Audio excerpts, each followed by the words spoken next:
far away from busy cities and bright lights. There was a small village hidden between dusty hills and dry farmland. The roads were rough and narrow. The houses were made of old wood, cracked mud, and rusty metal sheets. When the wind blew, dust filled the air like a brown cloud. Life in the village was never easy.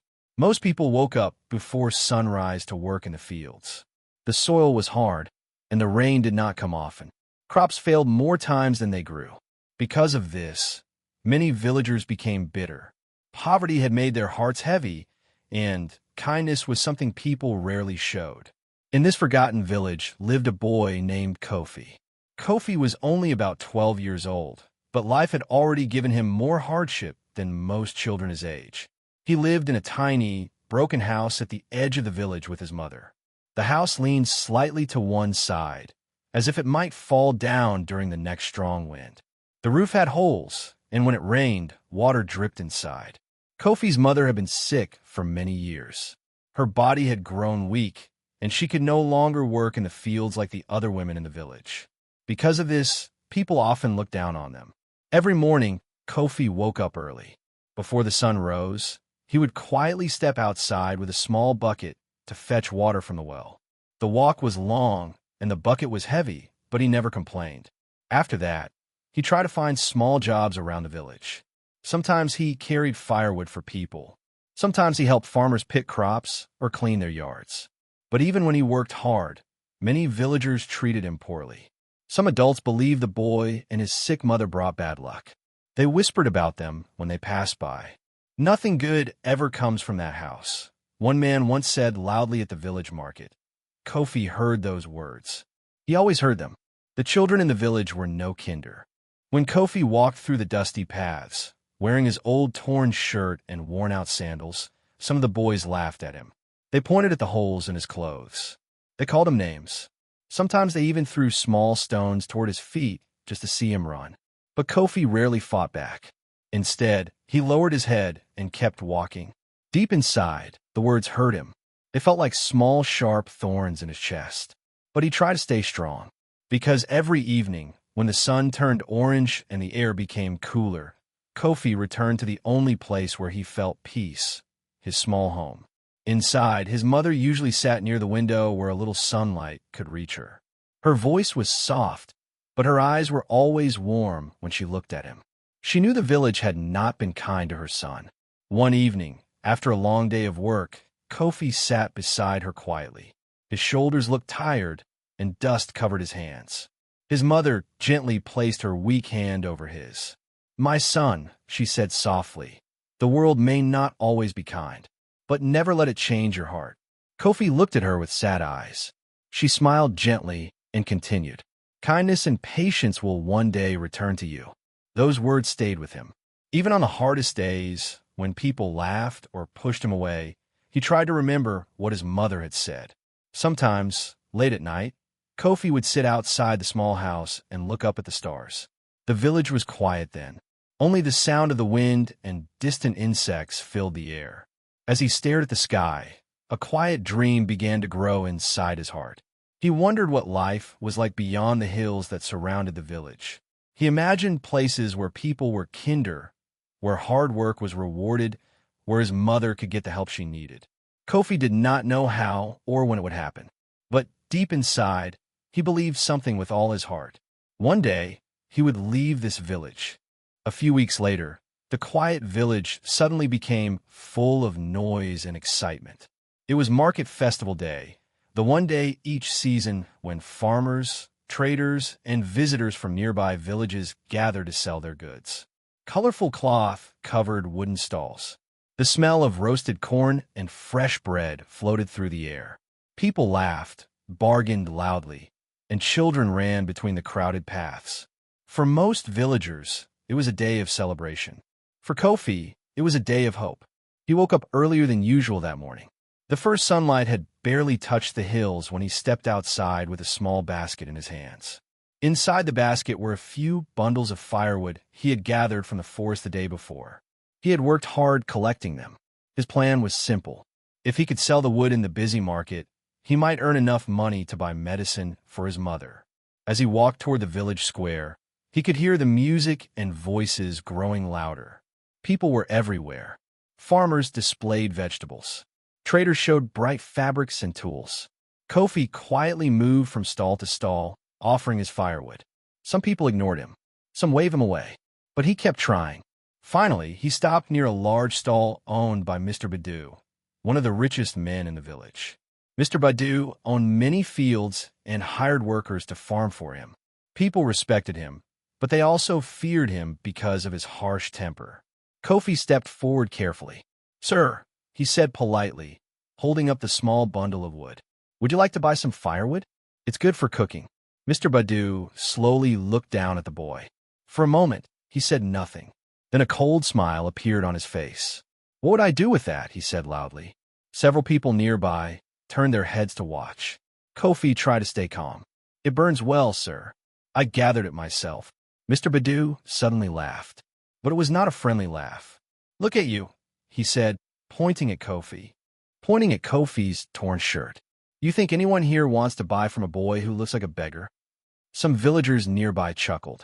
Kofi felt his face grow hot. He gripped the basket tighter, but stayed silent. Mr. Badu wasn't finished. "You and that sick mother of yours are always bringing bad luck to this village," he continued loudly. "Maybe if you worked harder instead of begging, your life wouldn't be so miserable." Laughter spread through the crowd. Some people looked uncomfortable, but no one stepped forward to defend the boy.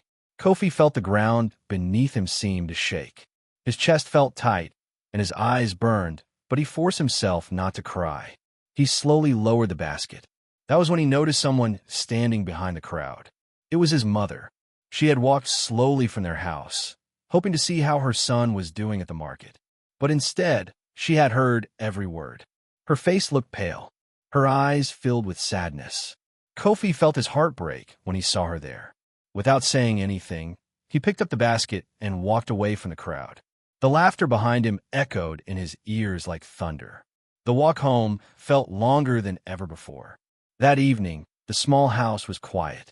The sun had already set, and a dim candle flickered on the wooden table. Kofi sat beside his mother, his head lowered. For a long time, neither of them spoke. Finally, his mother reached out and gently touched his shoulder. "My son," she said softly. Kofi looked up, his eyes filled with pain. "I'm sorry you had to hear those words today," he whispered. His mother shook her head slowly. "Do not let this village decide your worth," she said. Her voice was weak but steady. "This world is much bigger than these hills, bigger than the people who laugh at you." Kofi listened carefully. "You have a kind heart," she continued. "And one day, that kindness will take you far from here." A tear slowly rolled down Kofi's cheek. He held his mother's hand tightly, not knowing those moments would soon become his last with her. That night, the wind outside grew stronger. The small house creaked softly in the darkness. Before morning came, his mother's breathing became slow and quiet. When the sun finally rose over the hills, Kofi realized something that shattered his world. His mother was gone. The small house suddenly felt empty and cold. There was no family left, no one to comfort him, no one to protect him. The village that had mocked him the day before now felt like a place where he no longer belonged. For 2 days, Kofi stayed alone in the house, thinking about his mother's final words. The world is bigger than this village. On the third morning, before the sun rose, Kofi packed the few things he owned into a small cloth bag. He stood for a moment outside the broken house, looking at it one last time. Then he turned toward the dusty road that led beyond the hills. With a heavy heart but a stronger determination, the boy who had once been mocked by everyone began to walk away from the village. He had no idea where the road would lead, but he knew one thing for certain. He would never return as the same helpless boy again. The road that led away from the village stretched far beyond the hills Kofi had known all his life. As the sun slowly rose behind him, he walked forward with a small cloth bag over his shoulder and a heavy heart in his chest. He did not know where he was going. He only knew he could not stay. For many hours, he walked along dusty paths and narrow roads. Sometimes carts passed by, pulled by tired animals. Sometimes travelers hurried past him without even noticing the thin boy walking alone. By the time the sun began to set, The hills disappeared behind him. In front of him stood something he had never truly seen before. A large town. Tall buildings stood close together. The streets were crowded with people moving quickly in every direction. Vendors shouted loudly as they sold fruit, bread, and clothing. Wagons rolled over the rough roads, and smoke from cooking fires filled the air. Kofi stopped at the edge of the street and stared in amazement. The town felt loud and overwhelming. For a moment, he felt very small, but he remembered his mother's words. The world is bigger than the village. So he took a deep breath and stepped forward. The first few days were the hardest. Kofi had nowhere to stay. At night, when the busy streets grew quiet, he found small corners where he could rest. Sometimes he slept behind shops. Sometimes under wooden tables left outside markets. The ground was cold, and the sound of the city never truly stopped. Some nights, he barely slept. During the day, he searched for work. He offered to carry baskets for market sellers. He swept shop floors. He helped unload carts filled with goods. Sometimes people gave him a few coins. Sometimes they gave him nothing. Many people did not trust a poor boy they had never seen before. "Go away," some said. "We don't need help," others told him coldly. There were even people who tried to take advantage of him. One shop owner once promised Kofi a full meal if he worked all afternoon moving heavy sacks of grain. Kofi worked until his arms trembled with exhaustion. But when the work was finished, the man simply laughed and shut the door. Kofi stood outside the shop with an empty stomach and tired legs. Moments like that made his heart feel weak. Many nights, as he lay on the cold ground staring at the dark sky, he wondered if leaving the village had been a mistake. The world was big, just like his mother had said, but was also harsh. Still, Kofi refused to give up. Each morning, he woke up and tried again. Weeks passed. One afternoon, while walking through a crowded street, Kofi noticed an elderly man struggling beside a wooden cart. The cart was filled with books and papers. One of its wheels had become stuck in a deep hole in the road. People walked past the man without stopping. Some glanced at him briefly, but no one offered help. Kofi paused. He remembered how often people had ignored him when he needed help. Without thinking twice, he stepped forward. "Sir," Kofi said gently, "let me help you." The old man looked surprised. Together, they pushed the heavy cart until the wheel finally rolled free from the hole. The old man wiped sweat from his forehead and smiled gratefully. "Thank you, young man," he said warmly.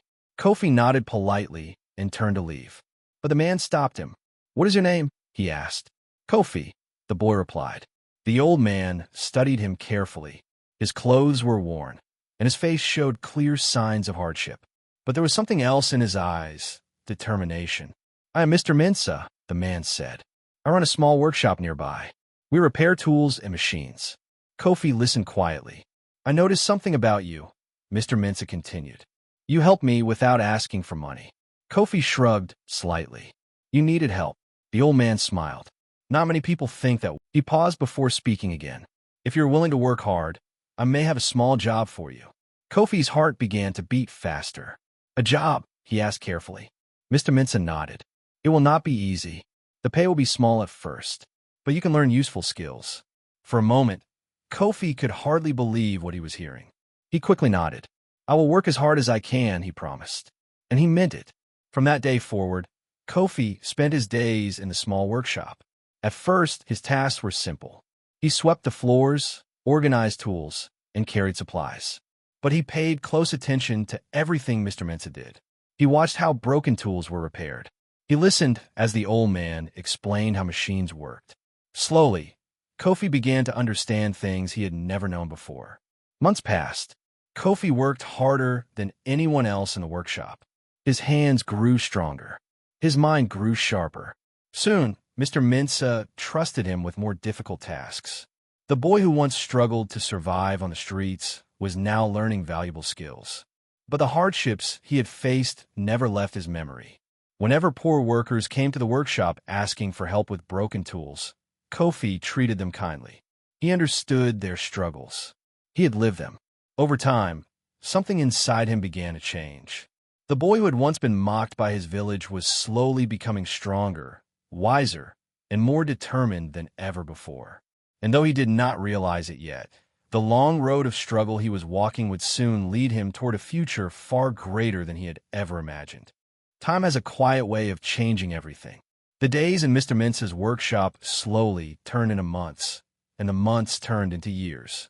The small boy who had once arrived in the town with nothing but a cloth bag and a broken heart was no longer the same. Kofi had grown taller and stronger. The tired look that once lived in his eyes had slowly been replaced by confidence and determination. Every morning before the sun rose, he was already inside the workshop. He swept the floor, arranged the tools, and prepared the work tables before Mr. Mensa even arrived. And every evening, long after others had gone home, Kofi stayed behind to learn more. He asked questions. He studied every tool. He practiced repairing broken machines again and again until his hands moved with skill and precision. Mr. Mensa often watched him quietly. One evening, after closing the workshop, the old man placed a gentle hand on Kofi's shoulder. "You work harder than anyone I have ever seen," he said with a warm smile. Kofi lowered his head slightly. "I just don't want to waste the chance you gave me," he replied. Mr. Mensa nodded proudly. But Kofi's journey did not stop at the workshop. Mr. Mensa believed the young man deserved more opportunities. So he encouraged Kofi to continue learning beyond simple repairs. With the little money he saved and with Mr. Mensa's guidance, Kofi began studying engineering and mechanical systems. The studies were not easy. Many nights he stayed awake reading books under a dim lamp. His eyes burned from exhaustion, and sometimes his mind felt overwhelmed by the difficult lessons. But every time he felt like giving up, he remembered the life he had left behind. He remembered the broken house. He remembered the laughter of the villagers. And most of all, he remembered his mother's gentle voice. "Kindness and patience will one day return to you." Those words pushed him forward. Years passed. Slowly, the young boy from the forgotten village transformed into a skilled and respected man. Kofi eventually opened his own small workshop, repairing machines and tools for farmers and workers across the region. At first, it was only a modest place with a few workers. But his honesty and skill quickly earned him a strong reputation. People trusted him. They knew he charged fair prices and always tried to help those in need. Over time, his small workshop grew into a large mechanical company. His business began producing better farming tools and machines that helped many villages grow stronger crops and improve their lives. Kofi had finally become a successful entrepreneur. His name spread across towns and cities. But despite his success, one thing about Kofi never changed. His heart remained humble. He never forgot the pain of sleeping on cold streets. He never forgot the feeling of being ignored and mocked. Because of that, he made a promise to himself. Wherever he worked, he would help those who were struggling the way he once had. He created training programs for poor young people who wanted to learn skills but had no money for education. He gave jobs to workers who others had rejected. He helped repair tools for farmers who could not afford expensive machines. Many people admired him not just for his success, but for his kindness. Sometimes people asked him why he cared so much about helping strangers. Kofi would simply smile. "Because someone once helped me when I had nothing," he would say. Yet, even with all his achievements, there were moments when memories quietly returned. Late at night, when his busy office finally became silent, Kofi sometimes sat near the window and looked out at the distant hills. Those hills reminded him of the village he had once called home, the village where people had laughed at him, the village where his mother had lived and died. For a moment, sadness would fill his chest. But surprisingly, anger did not. Instead, he felt something different: compassion. He understood now that poverty and hardship had hardened the hearts of many villagers. They had treated him cruelly, but they had also been struggling in their own ways.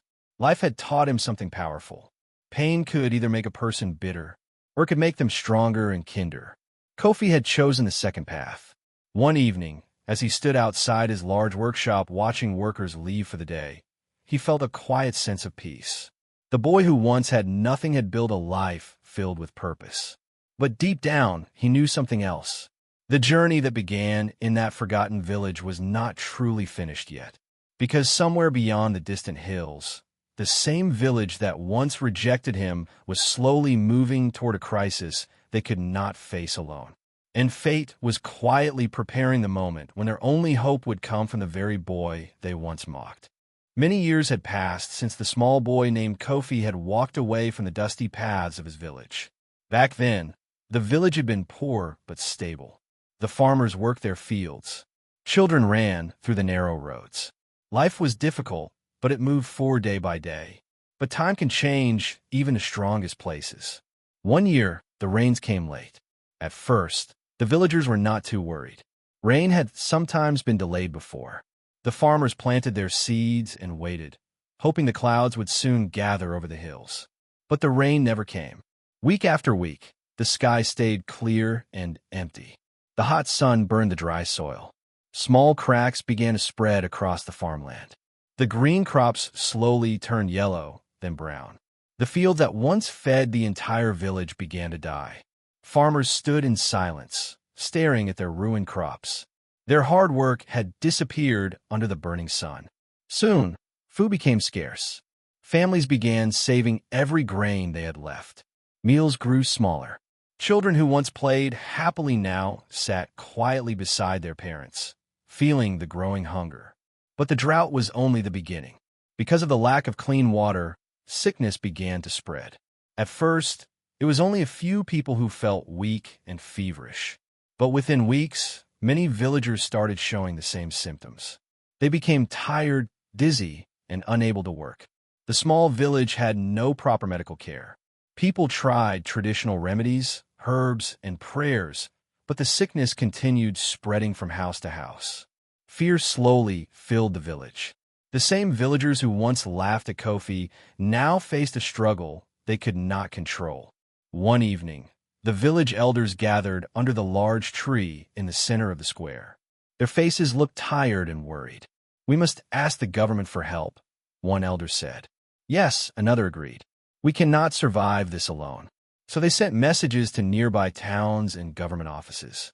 They explained the drought, the hunger, and the sickness spreading through the village.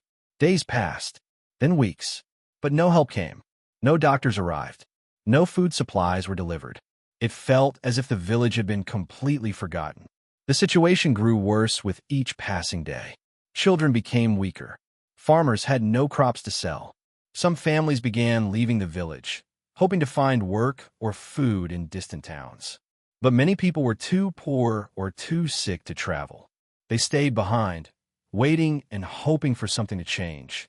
Among the villagers was Mr. Badu, the same wealthy man who had once humiliated Kofi in the crowded market years ago. But now, Mr. Badu looked very different. His large fields had dried up like everyone else's. His workers had left because there was no harvest to collect.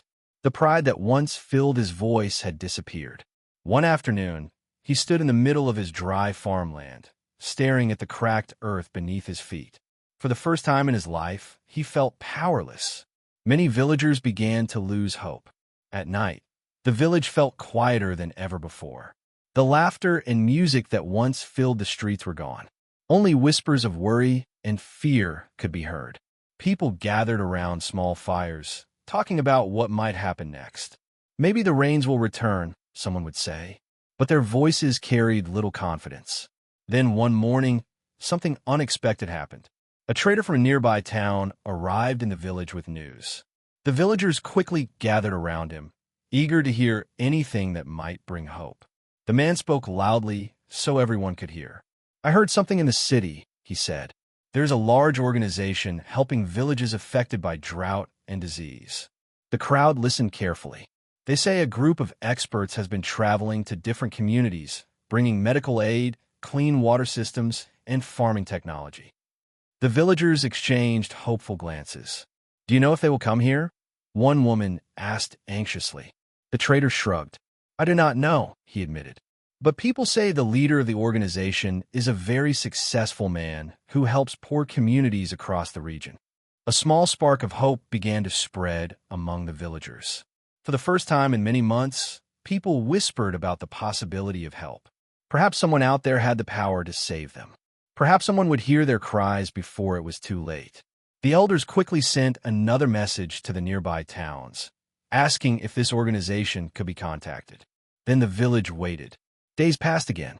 The drought continued. The sickness did not disappear. But now, every time someone heard the distant sound of vehicle or saw dust rising on the road beyond the hills, their hearts beat a little faster. Because somewhere beyond those hills, someone was preparing to arrive. And none of the villagers realized that the person who might soon become their only hope was the same poor boy they had once mocked and pushed away many years ago.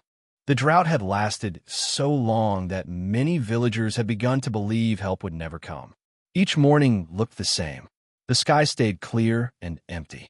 The cracked farmland stretched across the hills like broken glass. The small river near the village had almost completely dried up. People moved slowly through the dusty streets, their faces tired and worried. Hope had become a rare thing. Then one morning, something unusual happened. A young boy who had climbed the hill near the village suddenly shouted from a distance, "Vehículos! Vehicles are coming!" His voice echoed across the dry fields. At first, no one believed him.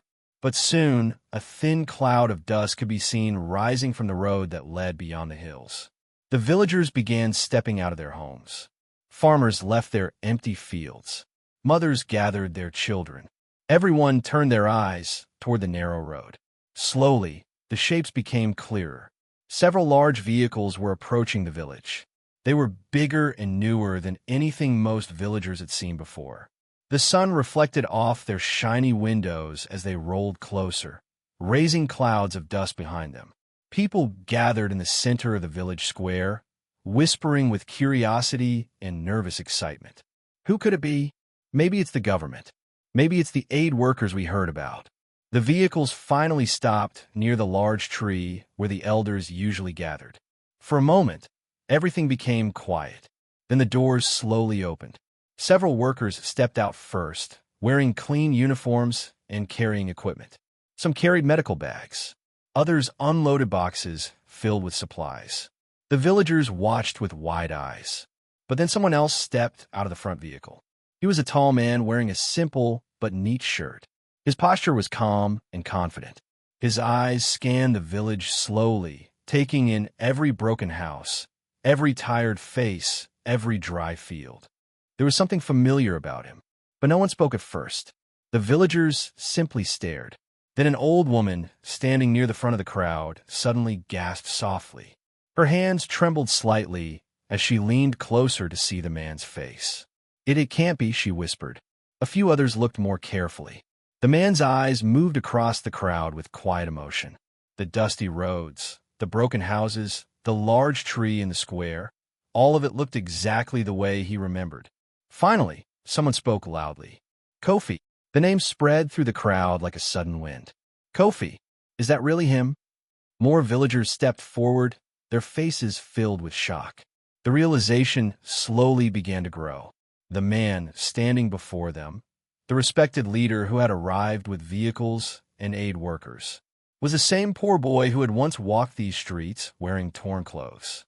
The same boy they had mocked. The same boy they had pushed away. Silence filled the village square. Some villagers lowered their heads in shame. Others stared in disbelief. Among them stood Mr. Badu. The once proud farmer looked pale as he recognized the young man he had publicly humiliated years ago in the marketplace. His mouth opened slightly, but no words came out. Kofi noticed him. For a brief moment, their eyes met. Memories from the past flickered through Kofi's mind. The laughter, the insults, the humiliation. But something surprising happened. There was no anger in his face, only quiet understanding. Kofi slowly stepped forward. His voice was calm, but clear as he spoke to the gathered villagers. "We received your message asking for help," he said. Many villagers looked up, their faces filled with mixed emotions. "Your village is facing a serious drought and disease outbreak," Kofi continued. "My team and I are here to help."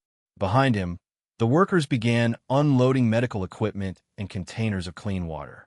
Others started setting up tents that would become temporary clinics. The villagers watched in stunned silence. No one expected this. No one expected the boy they had once treated so cruelly to return with help. Some villagers stepped forward hesitantly. One elderly man spoke with a trembling voice. Kofi, we did not deserve this kindness. Others nodded quietly. Shame filled the air. But Kofi simply looked around the village. He saw the hungry children, the sick villagers sitting weakly beside their homes, the dry fields that once fed the community. This was no time for old anger. Right now, he said firmly, what matters is saving lives. He turned toward his team and began giving instructions. Set up the medical station near the well, he said. We need clean water systems installed as quickly as possible. The workers moved quickly, following his lead. Within hours, doctors began examining sick villagers. Clean water tanks were placed near homes. Food supplies were distributed to families who had been struggling for months. For the first time in a long time, the village was filled with movement and hope again. The villagers watched Kofi as he moved from place to place, helping organize everything. The boy they had once mocked had returned not with anger, but as their only hope. And deep inside their hearts, they began to realize something painful. Sometimes the person people reject today becomes the one who saves them tomorrow. In the days that followed, the village slowly began to change. The medical tent stayed busy from sunrise to sunset. Doctors treated the sick villagers, giving them medicine and clean water. Food supplies were shared among families who had gone many days with almost nothing to eat. For the first time in months, the village felt alive again. But there was something else in the air besides relief. It was guilt. Many villagers found it difficult to look Kofi in the eyes. Every time they saw him walking through the village, helping workers carry supplies or checking on the sick, they remembered how they had once treated him. One evening, the village elders gathered under the large tree in the center of the square. The same tree where many decisions had been made over the years. This time, they had come for a different reason. When Kofi approached the tree, the elders slowly stood up. Their faces were serious, and their voices were heavy with regret. The oldest elder stepped forward. Kofi, he began quietly, we owe you an apology. The villagers standing nearby fell silent. We remember how you were treated in this village, the elder continued. We saw the insults. We heard the laughter, and many of us said nothing. He lowered his head. We failed you. Another elder spoke next. We judged you because you were poor. We pushed you away when you needed kindness. Yet today, you are the one saving us. The crowd stood quietly as the truth hung in the air. Even Mr. Badu stepped forward slowly. His proud voice from years ago was gone. I treated you worse than anyone, he admitted. I humiliated you in front of the whole village. I was wrong. For a moment, no one spoke. All eyes turned toward Kofi. He looked around at the villagers, the same people who had once mocked him. But now their faces were filled with shame and regret. Kofi took a slow breath. Then he spoke calmly. The past cannot be changed, he said gently. The villagers listened carefully. What happened here was painful, but the truth is those hardships made me stronger. He paused for a moment, remembering the long journey he had taken. If life had been easy, I might never have left this village. I might never have learned the things that allowed me to help people today. The elders looked up slowly. Kofi's voice remained steady. I do not carry anger in my heart, he continued, because anger only creates more suffering. Instead, he looked around the village with determination. What matters now is building a better future together. His words seemed to lift a heavy weight from the crowd. Over the next several months, Kofi and his team continued working in the village. They built a small medical clinic so villagers would always have access to health care. They installed a clean water system that brought safe drinking water to every home. Kofi also helped start a small school, giving children a chance to learn and dream beyond the limits of the village. Farmers received better tools and training to grow stronger crops even during difficult seasons. Slowly, the broken village began to rise again. But this time, something was different. The people treated one another with greater kindness. Neighbors helped each other more often. Children were taught never to judge someone because of poverty. The village that once rejected a poor boy had now become a place of compassion and unity. And at the center of that transformation stood the same boy they had once mocked. Now a man whose greatest strength was not his success, but his ability to forgive.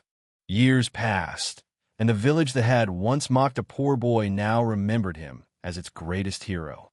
Kofi's name became known not only for the aid he had brought during the drought, but for the kindness, patience, and humility he had shown. His efforts had rebuilt homes, schools, and fields. Clean water flowed through the village once more, and children laughed in the streets without fear of hunger. Parents would tell their children the story of a boy in torn clothes, laughed at by everyone, who had walked away with nothing and returned to save them all. Never judge someone by how little they have, mothers would say, for today's poor child might be tomorrow's greatest hope. The elders, once proud and arrogant, now shared lessons of compassion and respect.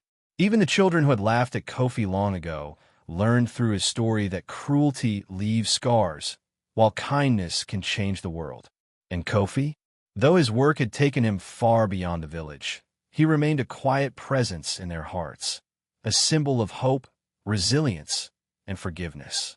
The village had learned its greatest lesson, that strength and greatness do not come from wealth or status, but from the courage to persevere, the wisdom to forgive, and the compassion to help others.